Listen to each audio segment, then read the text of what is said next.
Welcome back. We're looking at the issues of population. Now, in 2050, as 2050, Nigeria is one of several nations that are believed that to be having a population that will have a population over 300 million.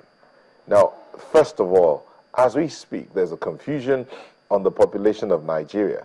Some say it's 160 million, some say it's 180 million, some say it's 170 million, some say we are less than 150 million. Confusion. What's the exact population of Nigeria? What's the growth rate if we're going to be 300 million in 2050? Do we have the capacity to manage 300 million people? Have we been able to manage 160, 170, 180 million? What is the issue? What are the issues around population in Nigeria, and what can be done? We do understand that there's likely to be a census in 2016. We'll get confirmation on all of these things today. We have the Honorable Federal Commissioner, National Population Commission in Lagos, who is also a legal practitioner, Bimbola Saluundane. Thank you for joining us. She joins us from our studios in Abuja. Thank you. And here in the studio in Lagos is Omolasho Omoshein, the head, Lagos Liaison Office, United Nations Population Fund. Thank you for joining us. Thank you. Let me begin with you, Bimbola. What should we say is the population of Nigeria now? Well, I'm very honest with you. The population of Nigeria can only be determined after the census.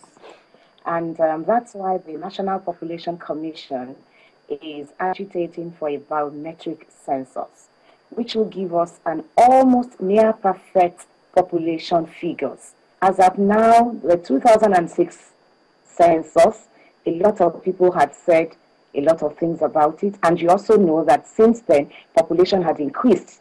So what we need now is a proper biometric census that will give us accurate census. Like you rightly observed, people say it is 170.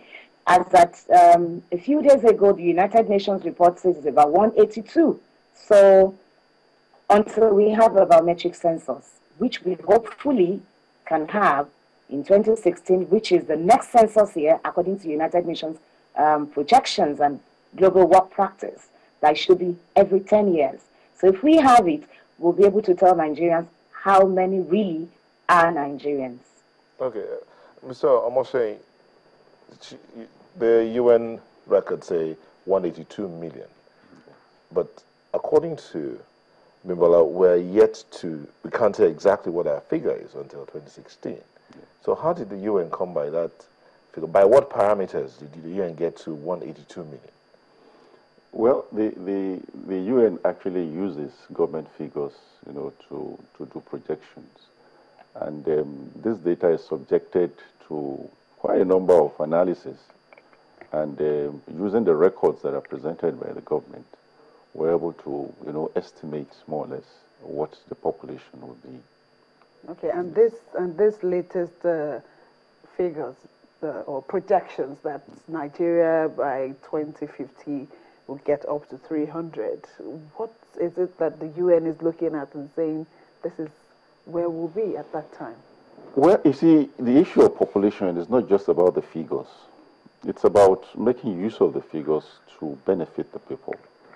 Now, if we begin to project into the future to look at what Nigeria's population will be in 2050, for instance, we are more or less preempting and saying, what should we be doing about this now?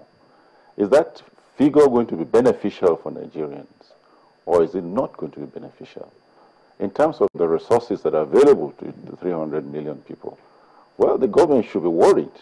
Do we have enough resources to take care of those people? So that is the reason why we need to project into the future, so that we know how to plan for the future. If our projection shows that things are not going to be good, then we should be doing something now, and urgently so too. Okay, Bimbola, now populations in many regions, parts of the world are still young, creating an opportunity for countries to capture a demographic dividend. So In Nigeria and about 86 other countries, between 2005 to 2000 and 2005, then 2010 and 2015, the under 5 mortality rate dropped by about 30%, and of which 13 countries saw a decline of more than 50%. Coming back home, in 2015, in Africa, children under age 15 account for 41%. So that tells us that Nigeria's population is said to be about 70% youth. What does this portend for the country going forward? Well, the truth is a young population has a lot of demographic dividends. You see, because youth represents energy. It represents strength.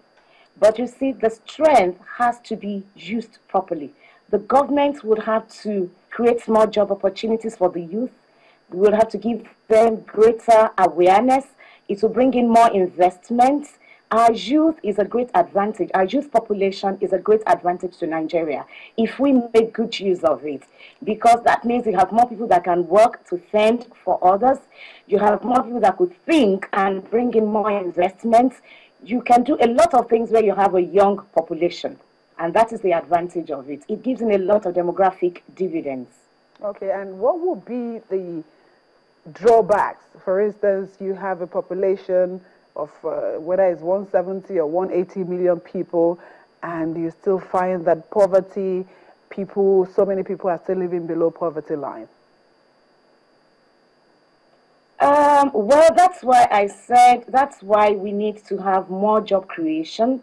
The government needs to provide opportunities for this teeming population so that we can have more opportunities to prosper. Because, of course, where there is the youth population also, you would also expect that reproductive health is on the increase. That is what it also means.